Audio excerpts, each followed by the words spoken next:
ლოლო, რას აკეთებ დღეს? დღეს გვექნება ქათმი და საქონლის სუპი შამფურზე. რადგან არ ეყრებოდა, ჯერ გავხვრიტე, მერე გავუყარე და თავისივე აი სუნელები გავხსენე წყალში, ეხლა წაუსმევ და აკვერცხალზე. როგორი გამოვა გაჩვენებთ. აი როგორ შეიბრაცა კი არა, იწვის უკვე.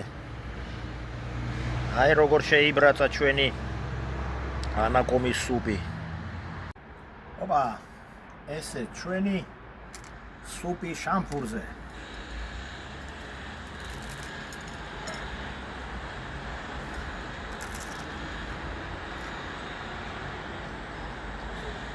გემრიელია შებრაწული.